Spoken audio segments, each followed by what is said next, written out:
여러분들과 함께하고 있습니다. 유튜브로 한 640분 정도 들어오셨고요. 최성우님, 마리안느님, 써니스카이님, 헨젤과 그레테님, 예, 박진호님 감사드립니다.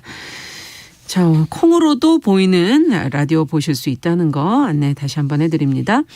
자, 첫 코너 뉴스픽으로 문을 열죠. 화요일 목요일은 두 분과 함께하고 있습니다. 신보라 국민의힘 전 의원 안녕하십니까? 네, 안녕하세요. 정은혜 더불어민주당 전 의원 안녕하십니까? 안녕하세요.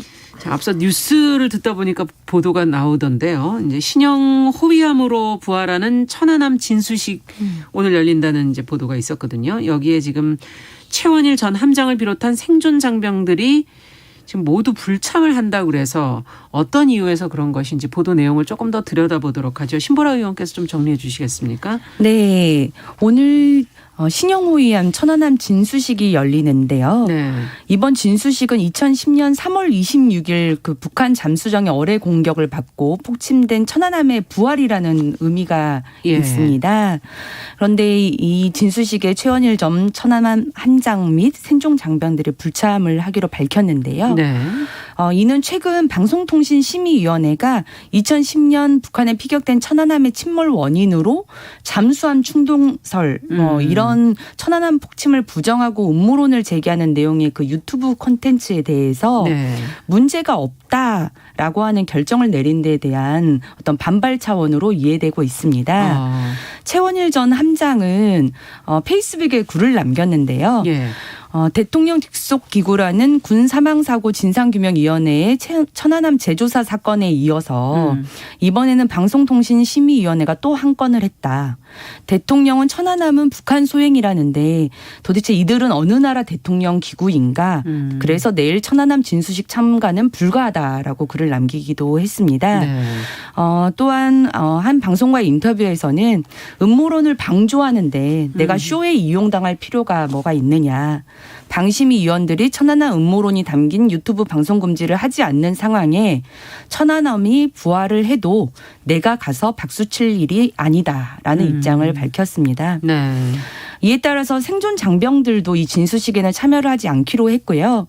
천안함 초대 함장을 지낸 정동조 제독도 참석하지 않기로 했습니다. 해군은 신형 대구급 호위함 7번함의 한 명을 이 천안함으로 명명을 하게 됐는데요. 이 함정은 대공, 대함, 대잠수함 작전은 물론 대지상전까지 수행할 수 있는 막강한 화력을 갖췄습니다. 문재인 대통령은 지난 3월 열린 제6회 서해수호의 날 기념사에서 이 대구급 호위함 7번함이 천안함으로 명명됐다고 밝힌 바 있고요. 이는 또 천안함 유족회와 천안함 재단의 요청을 받아들여 명명한 것이라고 알려졌습니다. 하지만 천안함 함장과 생존 장병이 참석하지 않으면서 해군이 대대적으로 준비한 새 천안함 진수식의 의미가 퇴색하는 것 아니냐는 지적이 나옵니다.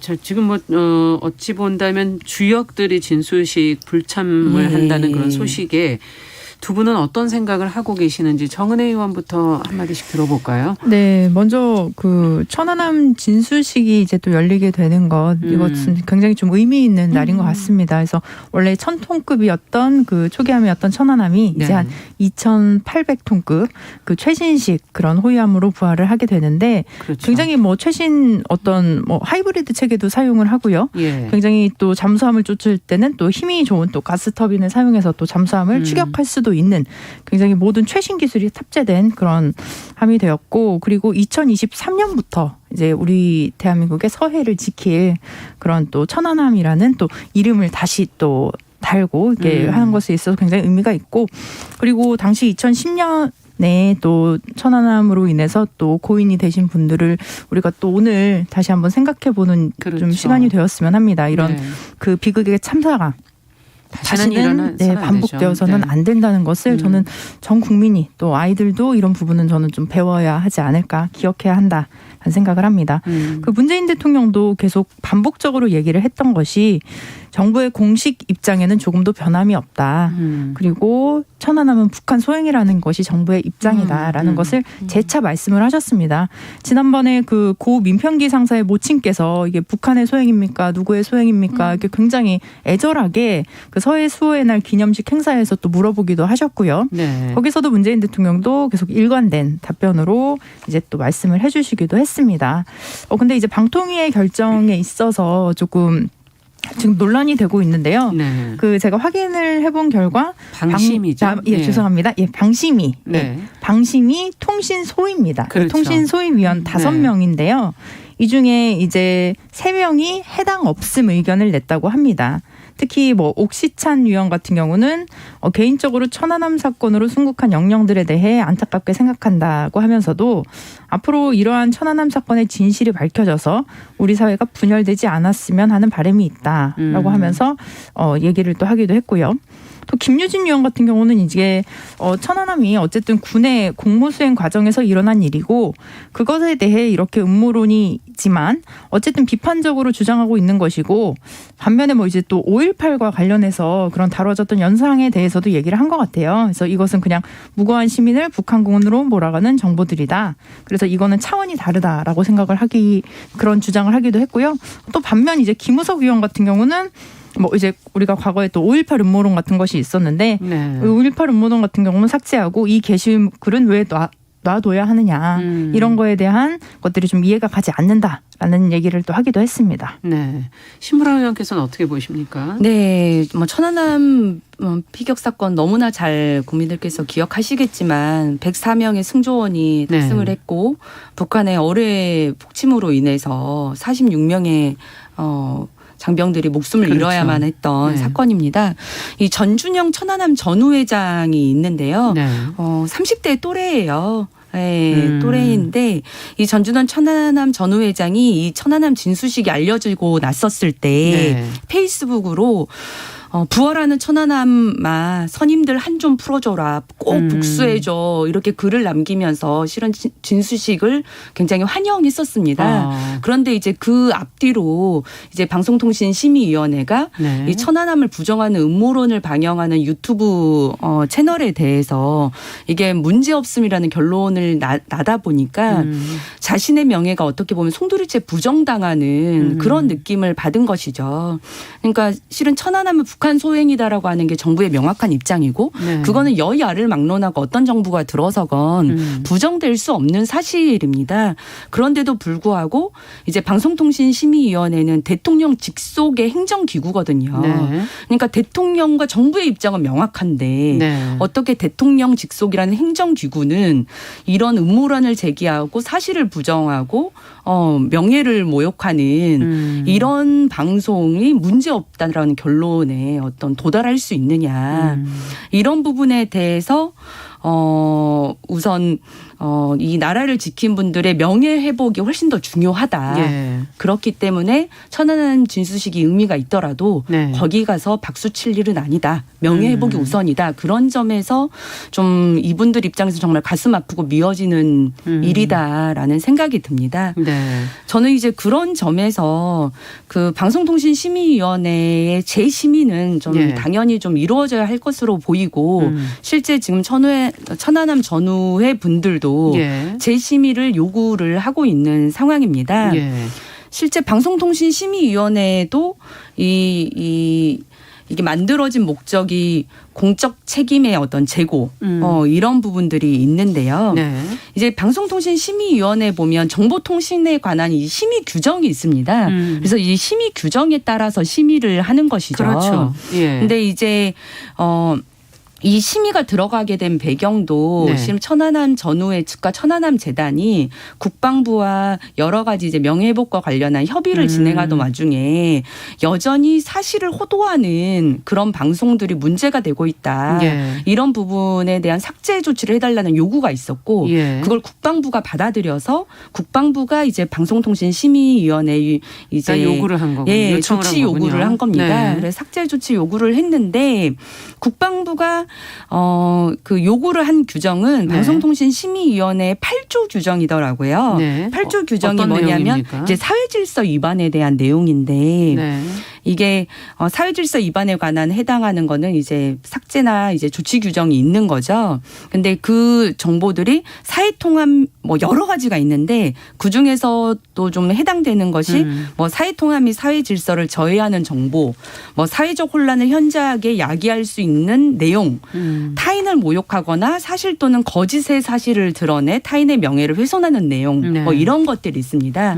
이런 이유들로 아마 조치 이제 내려지는 진행을 거군요. 한 건데 네. 방송통신위원회에서 아까 이제 정은혜 의원께서 말씀하신 그 3명의 위원이 어떤 합리적 의심의 내용이 있고 뭐 표현의 자유 뭐 이런 의견들을 들어서 문제없음이란 결론을 내렸더라고요. 네. 근데 저는 이게 어떻게 이 표현의 자유 영역에 속할 수 있느냐. 실은 저는 역사적 사실에 부합하는 것이고 이게 민군 간의 합동조사단까지 꾸려서 네. 장장 뭐 3달이 넘는 기간 동안 조사를 벌였고 그걸 이제 함께 채택을 했고 어뢰가 발견이 됐고 네. 이제 잠수함 충돌이랄지 뭐 이런 것들은 사실 무근으로 이미 판명이 났습니다. 예. 그래서 이제 천안함 이렇게 두동강 난 그렇죠. 장면도 보시면 이게 수중 어뢰에 의한 폭발이라고 하는 게 드러날 수 있는 그런 증거군요. 근거와 네. 증거들이 정말 많거든요. 그런데 저는 이제 방송통신심의위원회 심의 규정 중에 제6조의 헌정질서 위반이라는 조항이 있는데 네. 실은 이제 5.18 같은 경우는 5.18의 뭐 북한군 침투설이랄지 이거는 이 제6조 헌정질서 위반에 해당돼서 삭제 조치가 내려졌어요. 네. 왜냐하면 헌정질서 위반의 조항은 해당이 된다라고 판단한 헌법에 거죠. 위반되거나 네. 뭐 국가의 존립을 해하는 정보, 헌법에 반하여 역사적 사실을 현재 왜곡하는 정보 이런 정보들은 이제 6조에 삭제해야지. 해당이 되네요. 예. 네. 그래서 5.18과 관련한 그런 북한군 개입설들은 이 6조 해당 위반으로 삭제 조치가 내려졌는데 네. 전 천안함 왜곡도 이 헌법에 반하여 역사적 사실을 현저하게 왜곡하는 정보라고 봅니다. 오히려 국방부가 이 제6조의 내용을 들어서라도 이 문제를 강력하게 또 제기해야 되는 것 아닌가 싶은 생각이 들고요. 네. 그런 측면에서 재심의가 좀 받아들였으면 하는 희망이 있습니다. 네. 지금 두 분 다 이제 재심의 얘기를 해 주셔서 방심위의 재심이나 아니라면 뭐 어떤 입장 표명이 필요하다고 보시는지 지금 뭐 유족들의 반발이나 천안함 재단 뭐 지금 앞서 얘기해 주신 전의회 뭐 이런 네. 여러 곳에서 지금 이제 반발이 있기 때문에 어떻게 이 문제를 마무리해 가면 좋을까요? 두 분의 생각을 네, 좀 들어보죠. 지금 재심의와 관련해서도 그 천안함 그 유족회와 또 생존자 전우회 네. 그리고 천안함 재단도 이제 공동 성명을 통해서 방심위를 상대로 국가를 희생한 그 46명의 용사와 유족 생존자에게 사과를 하고 재심의를 하라라는 그 공식 그 성명을 발표를 했습니다. 예. 그렇기 때문에 저는 이것이 뭐 우리가 뭐 진실이나 뭐 사실 뭐 이런 것을 떠나서 이분들이 주장하는 이 요구들을 저희가 조금 더 한 번 더 생각해 봐야 하지 않을까. 그리고 더 중요한 것은 당시에 우리의 그 안보 사태, 안보 네. 상황 이런 것들을 조금 더 반성하고 앞으로는 저는 재발이 절대는 일어나지 않아야 한다는 그런 것들도 저는 정부 측에서 지금 문재인 정부가 이제 임기 마지막이 다가오지 않습니까? 네. 그런 측면에서 좀 철저하게 국민들한테 약속을 하고 확실히 말씀을 이렇게 좀 드리는 것이 조금 더 이분 희생자분들과 또 국민들이 안심할 수 있고 또 정부가 나를 지켜준다, 정부가 네. 나를 버리지 않는다라는 그 확신을 줄 수 있을 거라고 생각합니다. 안보 상황 자체 또 점검하는 게 더욱더 네. 중요하다. 앞으로 재발되지 않아야 된다 이런 지적을 해주셨고요. 네. 심으라 의원께서는 어떻게? 실은 국방과 안보에는 여야가 없잖아요. 네. 이념을 불문하고 지켜져야 하고 또 이 전사한 분들에 대한 애우는 그렇죠. 여야를 불문하고 반드시 지켜져야 하는 부분인데 이런 게 여전히 좀 이념적 잣대 뭐 이런 것들이 좀 작용하지 않는가라고 하는 좀 아쉬움이 많이 듭니다. 네. 그래서 방송통신위원회에도 그 여야의 추천위원이 있다 보니까 자꾸 이걸 정쟁으로 해석하고 네. 하는 경향이 없지 않아 있는 것 같아요. 그래서 이 방송통신심의위원회 재심의 규정을 통해서 좀 이 명예를 훼손하는 문제뿐만 아니라 사실을 부정하는 그 자체에 대해서는 예. 명확한 삭제 조치가 내려졌으면 합니다. 네. 방심위의 어떤 제대로 된 판단이 필요하다라는 얘기를 해주셨어요. 자, 두 번째 뉴스로 좀 가보겠습니다. 앞서 말씀드린 것처럼 정의당 선대위가 이제 어제 출범을 했고 심상정 후보가 이제 대선 후보로서의 행보에 속도를 내고 있는 것 같은데요. 1호 공약으로 지금 내건 내용이 주 4일제입니다.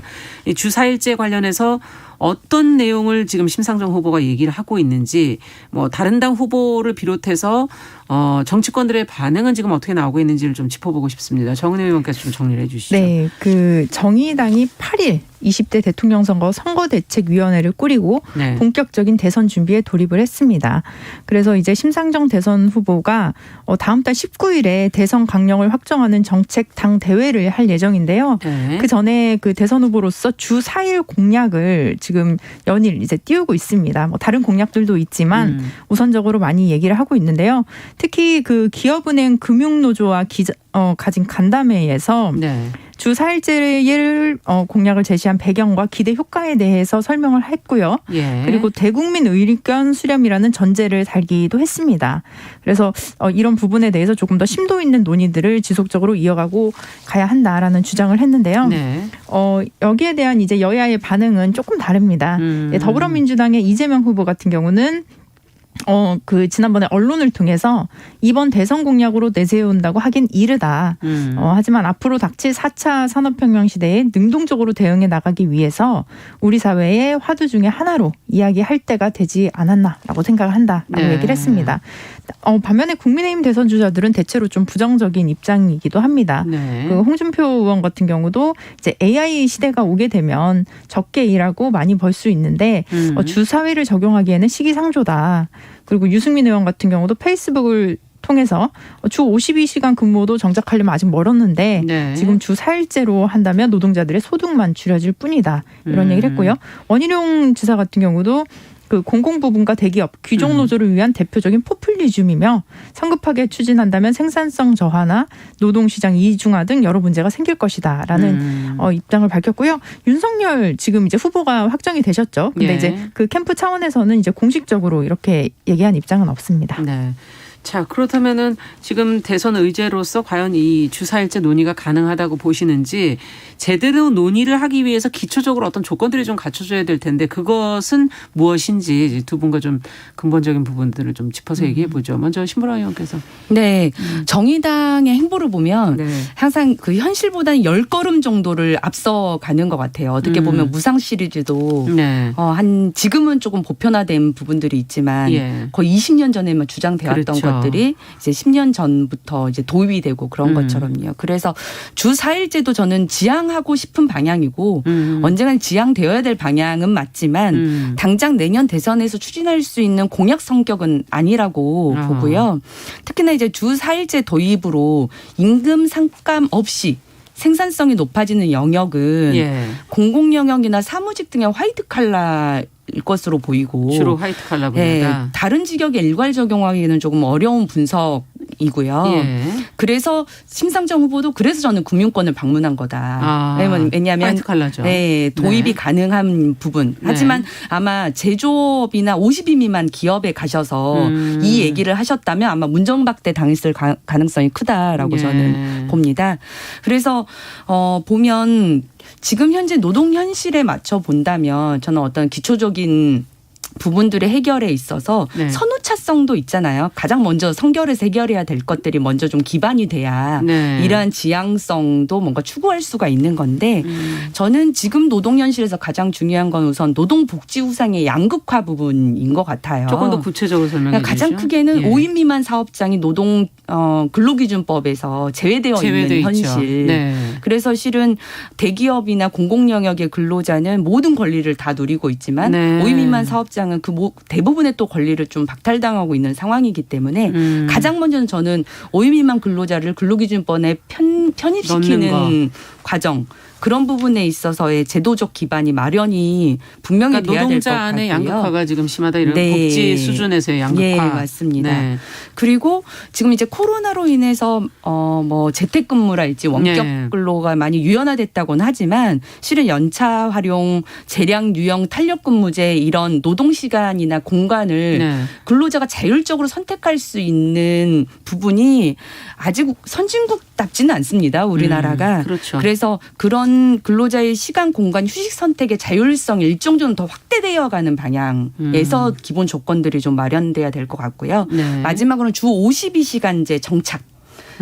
지금 왜냐하면 올해부터 지금 전면 시행되는데도 네. 30인 미만 기업들이 적응을 하지 못해가지고 계속 예. 계도 기간도 길게 가져가고 네. 지금 초과 근로랄지 아니면 그 현장 근로를 계속 지금 보장해주고 있는 상황이거든요. 예. 특별 현장 근로 같은 걸. 예. 그래서 그런 정착의 과정들이 있기 때문에 주 4시간 주 4일제 도입은 현재로서는 좀 어려운 과제 아니냐라고 봅니다. 먼저 돼야 될 게 52시간, 주 52시간의 정착이라든가 앞서 얘기해 주신 노동복지 부분에 있어서 노동자 간의 간극, 양극화를 어떻게 해결할 거냐, 또 노동자의 자율 선택, 시공간 뭐 휴식이라든 이런 근무 여건에 대한 자율 선택이 가능하냐 뭐 이런 전제 조건들이 있어야 되지 않겠나라는 지금 지적해 주셨고요. 정은혜 의원께서는 우리나라가 굉장히 일을 많이 하기로 유명한 나라입니다. 실제 우리나라가 OECD 경제협력개발기구에서 그 연간 근로시간이 평균 1,908시간입니다. 네, 1,908시간. 지금 네네 세 번째로 많은 나라입니다. 그러니까 멕시코와 코스타리카에 이어서 세 번째로 많은 나라고요. 그리고 OECD 평균 그 근무 시간은 1,687시간입니다. 거의 200시간 넘게 대한민국 국민들이 더 많은 시간을 근무하고 있다라는 말씀이고요. 그다음에 그 노동 생산성이 대한민국이 41.8달러입니다. 이 말은 그 OECD 38개 회원국 중에 29지입니다. 그러니까 노동의 효율성이 그만큼 떨어진다는 측면이죠. 일은 많이 일을 하고 네, 그러나 거기에 따른 생산성은 짧게 일하면서 더 효율성 있게 일해야 맞습니다. 된다. 지금 그 얘기신 거죠. 네. 근데 이번에 특히 코로나19 사태 이후에 재택근무가 굉장히 활발해지면서 사실 업무의 차질이 우리가 생각했던 것보다 많이 일어나지 않았고 생산성이 좋다는 그런 결과들이 많이 도출이 되었습니다. 실제로 지금 마이크로소프트 같은 경우는 주 4일제를 하면서 매출이 40%가 증가를 했다고 해요. 그럴 수 그리고 있죠. 뭐 스웨덴이나 덴마크 등도 이제 코로나 이후에 좀 더 적극적으로 주 4일제를 논의하고 있습니다. 다만 신보라 의원님께서도 그런 염려해 주셨던 생산성 분야라든지 이런 분야에서는 좀 어려울 수도 있겠지만 적어도 절대적으로 대한민국 국민들이 많은 시간을 일을 하고 있고 이 시간을 줄여야 한다는 측면은 아마 모두가 동의할 거라고 생각합니다. 그렇기 때문에 이 부분을 더불어민주당에서도 당장 주 4일제를 시행하자는 것은 아니지만 우리가 이렇게 논의하는 과정 속에서 익숙해지고 또한 이 문제점들을 이렇게 발견하다 보면 뭔가 국민적인 합의들이 이루어질 수 있지 않을까라는 생각이 듭니다. 네. 두 분 다 논의해 볼 만은 하다. 근데 현실은 아직 그렇지 못하다. 이런 정도로 받아들이면 될까요? 네. 그리고 이제 주 4일제를 우리가 정말 4일 일한다 이렇게 생각하면 안 되고요. 요즘 이제 4.5일제도 많이 합니다. 4.5일제. 네, 월요일에 오후에 출근을 한다든지 이런 경우는 우한 형제들이나 신세계 SK 기업 등에서는 이미 실행을 하고 있고요. 저는 좀 유연하게 근무 시간을 탄력적으로 조정하는 것도 필요하다고 봅니다. 네. 뉴스픽 오늘 여기까지 얘기 듣겠습니다. 정은혜 신보라 의원과 함께했습니다. 말씀 잘 들었습니다. 네. 감사합니다. 감사합니다. 자, 정윤실의 뉴스 브런치 1부 마치고요. 잠시 후에 돌아오겠습니다. 11시 30분부터 일부 지역국에서는 해당 지역 방송 보내드립니다.